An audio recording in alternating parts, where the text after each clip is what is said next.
ঠ্যাঙারের কথা শুনেছে অনেকে, এবং আমাদের মতো যারা বুড়ো তারা দেখেওছে অনেকে।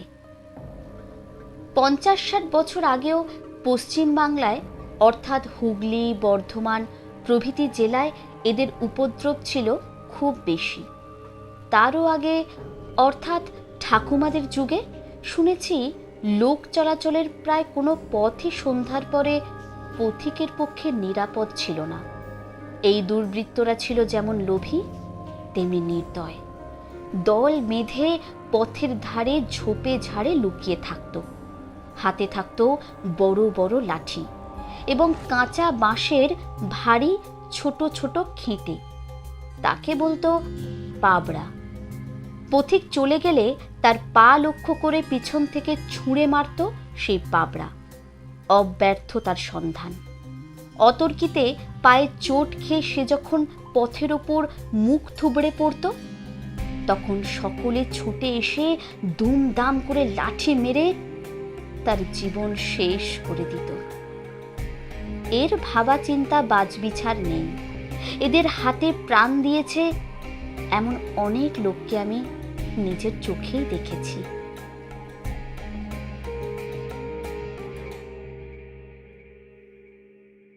ছেলেবেলায় আমার মাছ ধরার বাতিক ছিল খুব বেশি। অবশ্য মস্ত ব্যাপার নয়, পুঁটি, চেলা প্রভৃতি ছোট ছোট মাছ। ভোর না হতেই ছিপ হাতে নদীতে গিয়ে হাজির হতাম। আমাদের গ্রামের প্রান্তে হাজা মজা ক্ষুদ্র নদী, কোথাও কোমরের বেশি জল নেই, সমস্তই শৈবালে সমাচ্ছন্ন। তার মাঝে মাঝে যেখানে একটু ফাঁক সেখানেই এইসব ছোট ছোট মাছ খেলা করে বেড়াতো। বড়শিতে টোপ গেঁথে সেগুলি ধরার ছিল আমার বড় আনন্দের। একলা নদীর তীরে মাছের সন্ধানে ঘুরতে ঘুরতে কতদিন দেখেছি কাদায় শ্যাওলায় মাখামাখি মানুষের মৃতদেহ। কোনোটার মাথা থেকে হয়তো তখনও রক্ত ঝরে জলটা রাঙা হয়ে আছে। নদীর দুই তীরেই ঘন বন জঙ্গল। কোথা থেকে ঠ্যাঙারিরা মেরে এনে এই জনবিরল নদীর পাঁকে পুঁতে দিত। এর জন্য কখনো দেখিনি পুলিশ আসতে, কখনো দেখিনি গ্রামের কেউ গিয়ে থানায় খবর দিয়ে এসেছে।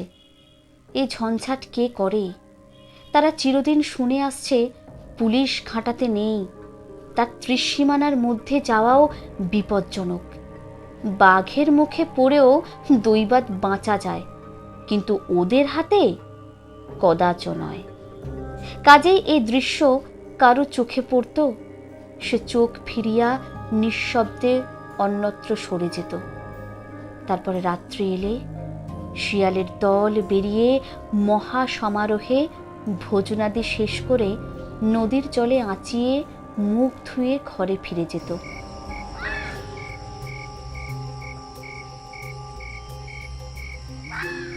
মরার চিহ্ন মাত্র থাকত না।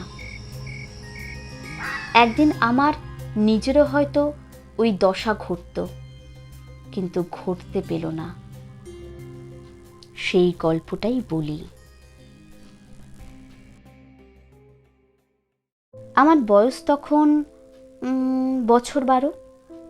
সকালে ছুটির দিনে ঘরের মধ্যে লুকিয়ে বসে ঘুড়ি তৈরি করছি। কানে গেল ওপাড়ার নয়ন বাগদির গলা। সে আমার ঠাকুমাকে বলছে, গোটা 5 টাকা দাও না দিদি ঠাকুরন, তোমার নাতিকে দুধ খাইয়ে শোধ দেব। ঠাকুরমা নয়নচাঁদকে বড় ভালোবাসতেন। জিজ্ঞাসা করলেন, হঠাৎ টাকার কি দরকার হলো নয়ন? সে বললে, একটা ভালো গরু আনবো দিদি, বসন্তপুরে পিসিমার বাড়ি। পিস্তুত ভাই বলে পাঠিয়েছে 4-5টি গরু সে রাখতে পারছে না, আমাকে একটি দেবে। কিছু নেবে না জানি, তবু গোটা 5 টাকা সঙ্গে রাখা ভালো। ঠাকুরমা আর কিছু না বলে 5টা টাকা এনে তার হাতে দিলেন। সে প্রণাম করে চলে গেল। আমি শুনেছিলাম বসন্তপুরে ভালো ছিপ পাওয়া যায়, সুতরাং নিঃশব্দে তার সঙ্গ নিলাম।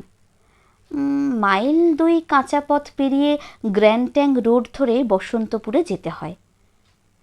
মাইলখানে গিয়ে কি জানি কেন হঠাৎ পিছনে চেয়ে নয়ন দেখে আমি। ভয়ানক রাগ করলে বললে আমার জন্য সে 10খানা ছিপ কেটে আনবে, তবু কোনো মতে আমি ফিরে যেতে রাজি হলাম না। অনেক কাকুতি মিনতি করলাম, কিন্তু সে শুনলে না। আমাকে ধরে জোর করে বাড়িতে ফিরিয়ে নিয়ে এলো। কান্নাকাটিতে ঠাকুরমা একটু নরম হলেন, কিন্তু নয়নচাঁদ কিছুতে সম্মত হলো না। বললে, দিদি, যেতে আসতে কোষাষ্টেক পদ বই নয়, জ্যোৎস্না রাত, স্বচ্ছন্দে নিয়ে যেতে পারতাম, কিন্তু পথটা যে ভালো নয়, ভয় আছে। বেলাবেলি যদি ফিরতে না পারি, তখন একলা গরু সামলাবো না ছেলে সামলাবো না নিজেকে সামলাবো, কি করবো বলো তো দিদি? পথে ভয়টা যে কি তাই অঞ্চলের সবাই জানে। ঠাকুরমা একেবারে বেঁকে দাঁড়ালেন, বললেন, না, কক্ষনো না। যদি পালিয়ে যাস, তোর স্কুলের মাস্টারমশাইকে চিঠি লিখে পাঠাবো, তিনি 50 ঘা বেদ দেবেন। নিরুপায় হয়ে আমি তখন অন্য ফন্দি আঁটলাম। নয়ন চলে গেলে পুকুরে নিয়ে আসি বলে তেল মেখে গামছা নিয়ে বেরিয়ে পড়লাম। নদীর ধারে ধারে বন জঙ্গল ও আম কাঁঠাল বাগানের ভিতর দিয়ে মাইল 2-2.5 ছুটতে ছুটতে যেখানে আমাদের কাঁচা রাস্তায় এসে পাকা রাস্তায় মিলেছে, সেখানটায় এসে দাঁড়িয়ে রইলাম। মিনিট 10 পরে দেখি নয়ন আসছে। সে আমাকে দেখে প্রথমটা খুব বকলে, তারপর কি করে এসেছে শুনে হেসে ফেললে। বললে, চলো ঠাকুর, যা অদৃষ্টে আছে তাই হবে, এত দূর এসে তো আর ফিরতে পারি নে। নয়নদা সাঁতগার একটা দোকান থেকে মুড়ি মুড়কি বাতাসা কিনে আমার কোঁচার খুঁটে বেঁধে দিলে। খেতে খেতে প্রায় দুপুরবেলা দুজনে বসন্তপুরে এসে ওর পিসির বাড়িতে পৌঁছালাম। পিসির অবস্থা সচ্ছল, বাড়ির নিচেই কুন্তি নদী, ছোট কিন্তু জল আছে, জোয়ার ভাটা খেলে। স্নান করে এলাম। ওদের বড় বউ কলা পাতায় চিঁড়ে গুড় দুধ কলা দিয়ে ফলারের জোগাড় করে দিলে।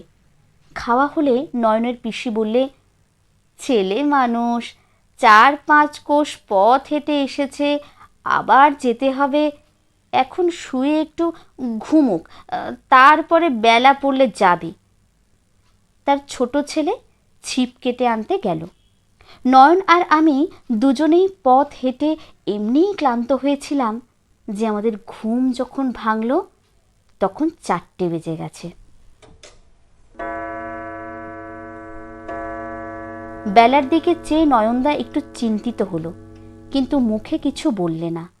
মিনিট 10 মধ্যেই আমরা বেরিয়ে পড়লাম। যাবার সময় সে প্রণামী বলে পিসিকে টাকা 5টা দিতে গেল, কিন্তু তিনি নিলেন না, ফিরিয়ে দিলেন। বললেন, তোর ছেলে মেয়েদের বাতাসা কিনে দিস। আমার কাঁধে ছিপের তাড়া, নয়নের বাঁ হাতে গরুর দড়ি, ডান হাতে 4 হাত লম্বা বাঁশের লাঠি, কিন্তু গরু নিয়ে দ্রুত চলা যায় না। কোষ 2 না যেতেই সন্ধ্যা উত্তরের আকাশে চাঁদ দেখা দিলে।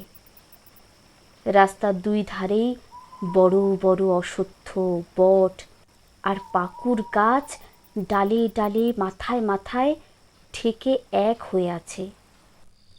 পথ অন্ধকার, শুধু কেবল পাতার ফাঁকে ফাঁকে জ্যোৎস্নার ম্লান আলো স্থানে স্থানে পথের উপর এসে পড়েছে। নয়ন বললে, দাদা ভাই, তুমি আমার বাঁ দিকে এসে তোমার বাঁ হাতে গরুর দড়িটা ধরো, আমি থাকি তোমার ডাইনে। কেন নয়নদা? না, এমনি, চলো যাই। আমি ছেলে মানুষ হলেও বুঝতে পারলাম নয়নদার কণ্ঠস্বরে উদ্বেগ পরিপূর্ণ। ক্রমশ পাকা রাস্তা ছেড়ে আমরা কাঁচা রাস্তায় এসে পড়লাম। দুপাশের বন জঙ্গল আরও ঘন হয়ে এলো। বহু প্রাচীন সুবৃহৎ পাঁকুড় গাছের সারি মাথার উপরে পাতার অবিচ্ছিন্ন আবরণে কোথাও ফাঁক রাখেনি যে একটু চাঁদের আলো পড়ে।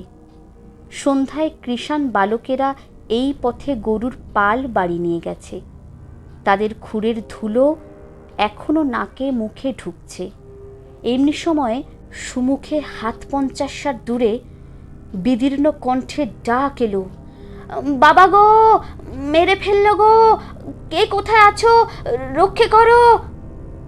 সঙ্গে সঙ্গে লাঠির ধূপ ধাপ দুম দাম শব্দ। তারপরে সমস্ত নীরব। নয়নদা স্তব্ধ হয়ে দাঁড়িয়ে বললে, যা, শেষ হয়ে গেল? কি শেষ হলো নয়নদা?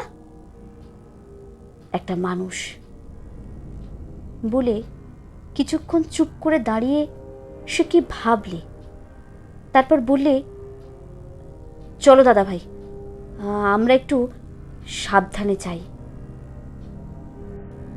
গরু বাঁয়ে, নয়নদা ডাইনে, আমি উভয়ের মাঝখানে। ছোটবেলা থেকে শুনে আসছি, দেখেও আসছি মাঝে মাঝে, সুতরাং বালক হলেও বুঝলাম সমস্ত। কে কোথায় আছো, রক্ষে করো। তখনও দোকানে বাজছে। ভয়ে ভয়ে বললাম, নয়নদা, ওরা যে সব সামনে দাঁড়িয়ে, আমরা যাব কি করে? মারে যদি? না দাদা ভাই, আমি থাকতে মারবে না। ওরা ঠ্যাঙাড়ে কিনা, আমাদের দেখলেই পালাবে। ওরা ভারী ভীতু। গরু, আমি ও নয়নচাঁদ তিনজনে ধীরে ধীরে এগোতে লাগলাম। ভয়ে আমার পা কাঁপছে, নিঃশ্বাস ফেলতে পারিনি, এমনি অবস্থা। গাছের ছায়া আর ধুলোর আধারে এতক্ষণ দেখা যায়নি কিছুই। 15-20 হাত এগিয়ে আসতেই চোখে পড়ল 4-5 লোক যেন ছুটে গিয়ে পাঁকুড় গাছের আড়ালে লুকোলো। নয়নদা হঠাৎ দাঁড়িয়ে পড়ে হাঁক দিলে, সে কি ভয়ানক গলা! বললে, খবরদার বলছি তোদের, বামুনের ছেলের সঙ্গে আছে। পাঁবড়া ছুঁড়ে মারলে তোদের একটাকেও জ্যান্ত রাখবো না, এই সাবধান করে দিলাম।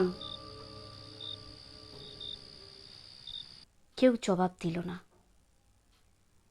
আমরা আরো খানিকটা এগিয়ে এসে দেখি একটা লোক উপুর হয়ে রাস্তার ধুলোয় পড়ে। অল্প স্বল্প চাঁদের আলো তার গায়ে লেগেছে। নয়নদা ঝুঁকে দেখে হায় হায় করে উঠল। তার নাক দিয়ে, কান দিয়ে, মুখ দিয়ে রক্ত ঝরে পড়ছে। শুধু পা দুটো তখনও থরথর করে কাঁপছে। কাঁধের ভিক্ষের ঝুলিটি তখনও কাঁধে, কিন্তু চালগুলি ছড়িয়ে পড়েছে ধুলোয়। হাতের একতারাটি লাঠির ঘায়ে ভেঙে চুড়ে খানিকটা দূরে ছিটকে পড়ে আছে। নয়নদা সোজা হয়ে উঠে দাঁড়ালো, বললে, ওরে নারকী, নরকের কীট, তোরা মিছি মিছি একজন বৈষ্ণবের প্রাণ নিলি, এ তোরা করেছিস কি? তার ক্ষণিক পূর্বে ভীষণ কণ্ঠ সহসা যেন বেদনায় ভরে গেল, কিন্তু ওদিক থেকে সাড়া এলো না। নয়নের এ দুঃখের প্রধান হেতু সে নিজে পরম বৈষ্ণব। তার গলায় মোটা মোটা তুলসীর মালা, নাকে তিলক, সর্বাঙ্গে নানাবিধ ছাপ ছোপ। বাড়িতে তার একটি ছোট্ট ঠাকুর ঘর আছে, সেখানে মহাপ্রভুর শ্রীপদ প্রতিষ্ঠিত। সহস্রবার ইষ্টনাম জপ না করে সে জলগ্রহণ করে না। ছেলেবেলায় পাঠশালায় বর্ণ পরিচয় হয়েছিল। এখন নিজের চেষ্টায় বড় অক্ষরে ছাপা বই অনায়াসে পড়তে পারে। প্রদীপের আলোকে ঠাকুর ঘরে বসে বটতলার প্রকাশিত বৈষ্ণব ধর্মগ্রন্থ প্রত্যহ অনেক রাত্রি পর্যন্ত সে সুর করে পড়ে। মাংস সে খায় না, সংকল্প আছে ভবিষ্যতে একদিন মাছ পর্যন্ত ছেড়ে দেবে। তার বৈষ্ণব হওয়ার ছোট্ট একটু ইতিহাস আছে, এখানে সেটুকু বলে রাখি। এখন তার বয়স 40-এর কাছে, কিন্তু যখন 25-30 ছিল তখন ডাকাতির মামলায় জড়িয়ে সে একবার বছরখানেক হাজত বাস করে। ঠাকুরমার এক পিস্তত ভাই ছিলেন জেলার বড় উকিল, তাকে দিয়ে বহু তদির ও অর্থ ব্যয় করে ঠাকুরমা ওকে খালাস করেন। হাজত থেকে বেরিয়েই সে সোজা নবদ্বীপ চলে যায় এবং তথায় কোনো এক গোস্বামীর কাছে দীক্ষা নিয়ে মাথা মুড়িয়ে তুলসীর মালা ধারণ করে সে দেশে ফিরে আসে। সেদিন থেকে সে গোঁড়া বৈষ্ণব। নয়ন যখন তখন এসে আমার ঠাকুমাকে ভূমিষ্ঠ প্রণাম করে যেত। ব্রাহ্মণের বিধবা স্পর্শ করার অধিকার নেই। যে কোনো একটি গাছের পাতা ছিঁড়ে তার পায়ের কাছে রাখত। তিনি পায়ের বুড়ো আঙুলটি ছুঁয়ে দিলেই পাতাটি সে মাথায় গলায় বারবার বুলিয়ে বলতো, দিদি ঠাকুরন আশীর্বাদ করো, যেন এবার মরে সৎ জাত হয়ে জন্মাই, যেন হাত দিয়ে তোমার পায়ের ধুলো নিয়ে মাথায় রাখতে পারি। ঠাকুরমা সস্নেহে হেসে বলতেন, নয়ন, আমার আশীর্বাদে তুই এবার বামুন হয়ে জন্মাবি। নয়নের চোখ সজল হয়ে উঠত, বলতো, অত আশা করি নে দিদি, পাপের আমার শেষ নেই। সে কথা আর কেউ না জানুক, তুমি জানো। তোমার কাছে কিছু গোপন করিনি। ঠাকুরমা বলতেন, সব পাপ তোর ক্ষয় হয়ে গেছে নয়ন। তোর মতো ভক্তিমান ভগবত বিশ্বাসী কজন সংসারে আছে? এ পথ কখনো ছাড়িস নে রে, পরকালের ভাবনা নেই তোর। নয়ন চোখ মুছতে মুছতে চলে যেত। ঠাকুরমা হেঁকে বলতেন, কাল দুটি প্রসাদ পেয়ে যাস নয়ন, ভুলিস নে যেন। এসব আমি নিজের চোখে কতবার দেখেছি। সুতরাং যে বৈষ্ণবের সে প্রাণপণে সেবা করে, তার হত্যায় ও যে মর্মান্তিক ক্রুদ্ধ ও বিচলিত হবে, তাতে বিস্ময়ের কিছু নেই। বললে, নিরীহ বৈষ্ণব ভিক্ষে করে সন্ধ্যাবেলায় ঘরে ফিরছিল। ওর কাছে কি পাবি যে মেরে ফেললি বলতো? 2 গন্ডা 4 গন্ডার বেশি তো নয়। ইচ্ছে করে তোদেরও এমনি ঠেঙিয়ে মারি।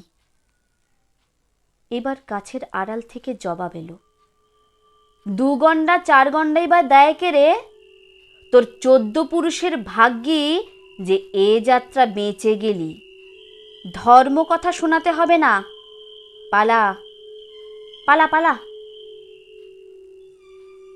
কথা তার শেষ না হতেই নয়ন যেন বাঘের মতো গর্জে উঠল, বটে রে হারামজাদা, পালাবো তোদের ভয়ে?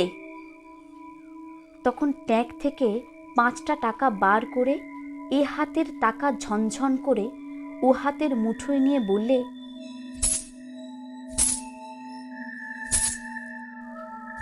এতগুলো টাকার মায়া ছাড়িস নে বলে দিলাম। পারিস সবাই একসঙ্গে এসে নিয়ে যা, কিন্তু ফের সাবধান করে দি, আমার বাবা ঠাকুরের গায়ে যদি কুটোর আঁচড় লাগে তো তোদের সব কটাকে জন্মের মতো রাস্তায় শুইয়ে রেখে তবে ঘরে যাব। শেতলার নয়ন ছাতি আমি, আর কেউ নয়। বলি, নাম শুনেছিস না এমনি লাঠি হাতে ভিকিরি মেরে বেড়াস? হারামজাদা শেয়াল কুকুরের বাচ্চারা।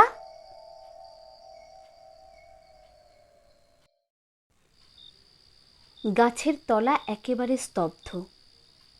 মিনিট 2 স্থির থেকে নয়ন পুনরায় অধিকতর কটু সম্ভাষণে হাঁক দিলে, কিরে, আসবি না টাকাগুলো টেকে নিয়েই ঘরে যাব? কোনো জবাব নেই। পথের উপরে 2-3 গাছা পাবড়া পড়েছিল। নয়ন একে একে কুড়িয়ে সেগুলো সংগ্রহ করে বলল, চলো দাদা, এবার ঘরে যাই। রাত হয়ে এলো।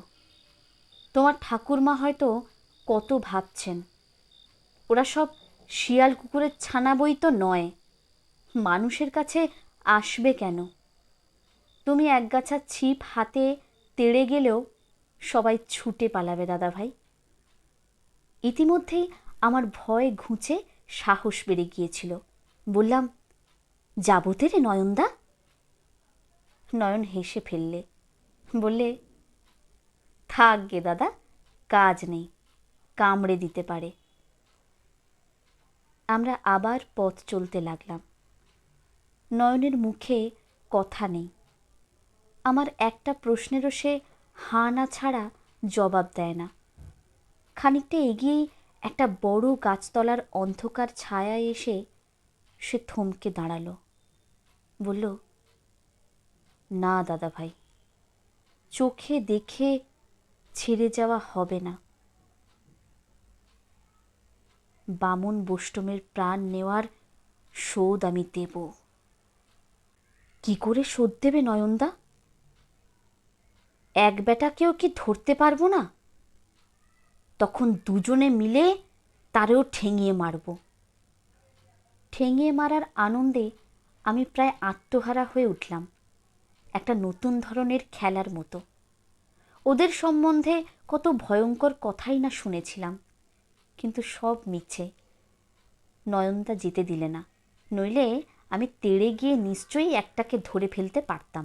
বললাম, নয়নদা, তুমি বেশ করে এক বেটাকে ধরে থেকো, আমি একাই ঠেঙিয়ে মারব। কিন্তু আমার ছিপ যদি ভেঙে যায়? নয়ন পুনরায় হেসে বললে, ছিপের ঘায়ে মরবে না দাদা, ওই লাঠিটা নাও। বলে সে সংগৃহীত পাবড়ার একগাছা আমার হাতে দিয়ে বললে, গরু নিয়ে এইখানে একটু দাঁড়াও দাদা ভাই, আমি এক্ষুনি দু এক বেটাকে ধরে আনছি। কিন্তু চেঁচামেচি কান্নাকাটি শুনে ভয় পেও না যেন। না, ভয় কি, এই যে হাতে লাঠি রইল। নয়ন বাকি পাবড়া দুটো বগলে চেপে ধরলে তার বড় লাঠিটা রইল ডান হাতে। তারপরে রাস্তা ছেড়ে বনের ধার ঘেঁষে হামাগুড়ি দিয়ে ফিরে চলল সেই দিকে। ঠ্যাঙাড়েরা ঠাউরে ছিল আমরা চলে গেছি। নিশ্চিন্ত হয়ে ফিরে এসে সেই মৃত ভিকেরে ট্যাঁক হাতড়ে ঝুলে ঝেড়ে তারা খুঁজে দেখছিল কি আছে। হঠাৎ একজনের চোখে পড়ল অনতি দূরে গাছের আড়ালে দাঁড়িয়ে নয়ন। সভয়ে চেঁচিয়ে উঠল, কে দাঁড়িয়ে ওখানে? আমি নয়ন ছাতি। অমনি দাঁড়িয়ে থাক, ছুটে পালাবি কি মরবি? কিন্তু কথা শেষ না হতেই অনেকগুলো পায়ের ছোটাছুটি শুনতে পেলাম এবং প্রায় সঙ্গে সঙ্গেই অস্ফুট আত্মস্বরে কেঁদে উঠে কে যেন হুড়মুড় করে একটা ঝোপের উপর পড়ে গেল। নয়ন চেঁচিয়ে বলে, এক ব্যাটারে পেয়েছি দাদা ভাই, আরগুলো পালালো। শুভ সংবাদে সেখানে দাঁড়িয়ে লাফাতে লাগলাম। আমি চেঁচিয়ে বললাম, ওরে ওরে ধরে আনো নয়নদা, আমি ঠেঙিয়ে মারবো, তুমি মেরে ফেলো না যেন। না দাদা ভাই, তুমিই মেরো। একটা করুণ ধ্বনি কানে এলো। বোধ করি নয়নের লাঠির খোঁচার ফল।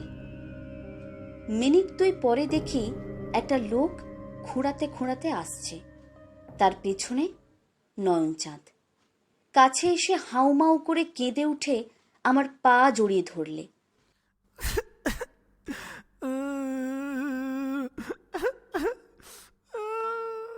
নয়ন টান মেরে তারে তুলে দাঁড় করালো। এখন তার মূর্তি দেখে আমি ভয়ে শিউরে উঠলাম।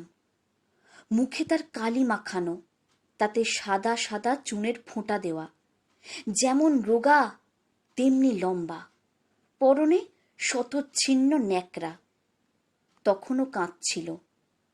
তার গালে নয়ন প্রচণ্ড এক চড় মেরে বললে, চুপ কর হারামজাদা, যা জিজ্ঞাসা করি সত্যি জবাব দে। কজন ছিলি? তাদের কি নাম? কোথায় ঘর? বল। লোকটা প্রথমে বলতে চায় না, কিন্তু পিঠে একটা গুঁতো খেয়ে সঙ্গীদের নাম ধাম গড় গড় করে বলে গেল। নয়ন বললে, মনে থাকবে? ভুলবো না। এখন বল, বোষ্টম ঠাকুর পড়ে গেলে নিজে তুই কঘা বাড়ি দিয়েছিলি? 5-7 ঘা হবে বোধ হয়। নয়নচাঁদ দাঁত কড়মড় করে বললে, আচ্ছা, 5-7 ঘাই সই। এবার ঠিক তেমনি করে শো, যেমন করে বোষ্টম ঠাকুরকে শুয়ে থাকতে দেখলাম। দাদা ভাই, এগিয়ে এসো। ওই খেটে দিয়ে 5-7 ঘাই সাবার করা চাই, কিন্তু দেখব কেমন হাতের জোর। তুই বেটা দেরি করছিস কেন? শুয়ে পড়।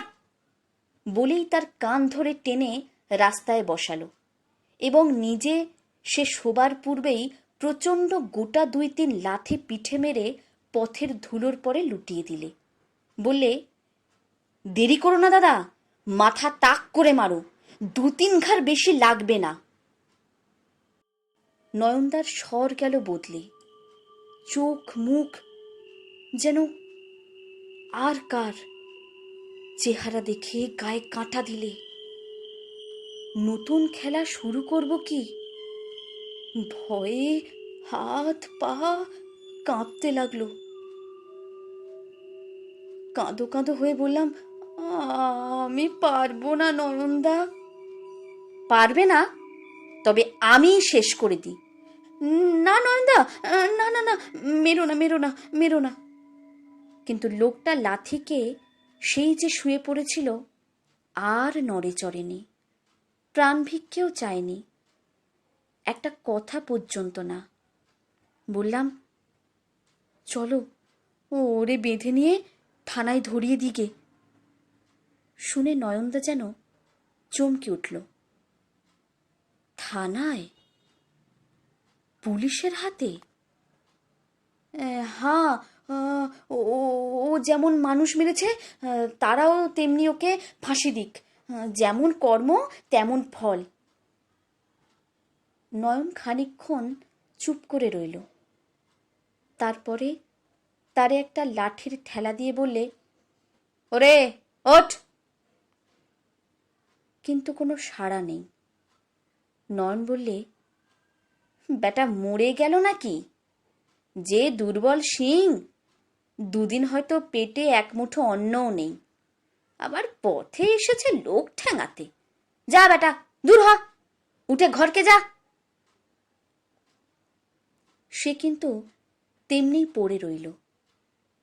নয়ন তখন হেঁট হয়ে তার নাকে হাত দিয়ে বললে, না, মরেনি, অজ্ঞান হয়ে আছে। জ্ঞান হলে আপনিই ঘরে যাবে। চলো দাদা, আমরাও ঘরে যাই। অনেক দেরি হয়ে গেল, ঠাকুরমা ভাবছে। পথে যেতে যেতে বললাম, কেন ছেড়ে দিলে নয়নদা? পুলিশে ধরিয়ে দিলে বেশ হতো। কেন দাদা ভাই? বেশ, ফাঁসি হয়ে যেত। খুন করলে ফাঁসি হয়, আমাদের পড়ার বইয়েই লেখা আছে। আছে নাকি দাদা? আছে বই কি, চলো না বাড়ি গিয়ে তোমাকে বই খুলে দেখিয়ে দেব। নয়ন বিস্ময়ের ভান করে বললে, বলো কি দাদা, একটা মানুষ মারার বদলে আরেকটা মানুষ মারা?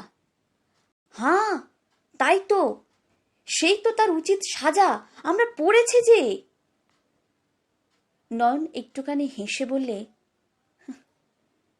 কিন্তু সব উচিতই যে সংসারে হয় না দাদা ভাই। কেন হয় না নয়নদা? নয়ন হঠাৎ জবাব দিলে, না। একটু ভেবে বললে, বোধহয় জগতে সবাই ধরিয়ে দিতে পারে না বলে। কেন যে পারে না, কেন যে মানুষ এ অন্যায় করে, সে তত্ত্ব সেদিনও জানিনি, আজও না। তবু এই কথাটাই ভাবতে ভাবতে খানিকটা পথ চলার পরে জিজ্ঞাসা করলাম, আচ্ছা নয়নদা, ওরা ফিরে গিয়ে আবার তো মানুষ মারবে? নয়ন বললে, না দাদা, আর মারবে না। আমি বেঁচে থাকতে এ কাজ ওরা আর কখনো করবে না। জবাবটায় বেশ প্রসন্ন হতে পারলাম না। ফাঁসি হওয়াই ছিল আমার মনস্পুত। বললাম, কিন্তু ওরা বেঁচে তো গেল, শাস্তি তো হলো না? নয়ন অন্যমনস্ক হয়ে কি ভাবছিল, বললে, কি জানি, হবে হয়তো একদিন। পরক্ষণে সচেতন হয়ে বললে, আমি তো এর উত্তর জানি নে দাদা ভাই, তোমার ঠাকুরমা জানেন। তুমি বড় হলে তাকে একদিন জিজ্ঞাসা করো। আমার কিন্তু বড় হবার সবুর সইল না। বাড়িতে পা দিয়েই সমস্ত বিবরণ, শুধু হাত পা কাঁপার অবান্তর কথাগুলো বাদ দিয়ে অঙ্গ প্রত্যঙ্গের যথাচিত সঞ্চালনে আমাদের ঠ্যাঙাড়ে বিজয় কাহিনী বর্ণনা করে ঠাকুমাকে সবিস্তরে বুঝিয়ে দিলাম। গরু কিনতে গিয়ে আজ কি কাণ্ড ঘটেছিল। আগাগোড়া মন দিয়ে শুনে তিনি কেবল একটা নিঃশ্বাস ফেলে আমাকে বুকের কাছে টেনে নিয়ে স্তব্ধ হয়ে রইলেন। নয়ন এতক্ষণ চুপ করে শুনছিল। আমার বলা শেষ হতে টাকা 5টি ঠাকুরমার পায়ের কাছে রেখে বললে, গরুটা এমনিই পেলাম, তোমার টাকা তোমার কাছে ফিরে এলো দিদি। না নিলেন পিসিমা, না নিলে তোমার মেজ বউয়ের ভাইদের দল পথে।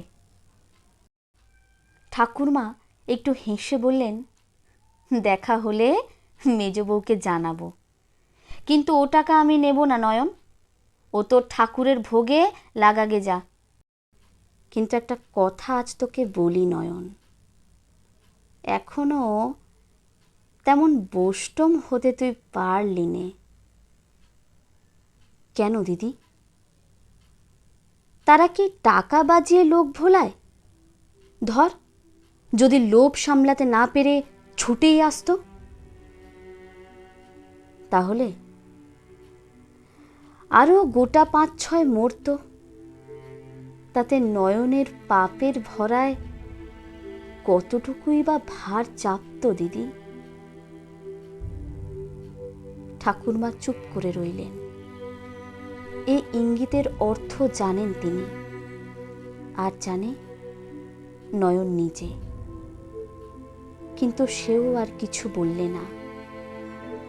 দূর থেকে তাকে ভূমিষ্ঠ প্রণাম করে টাকা 5টি মাথায় ঠেকিয়ে নিঃশব্দে বেরিয়ে গেল।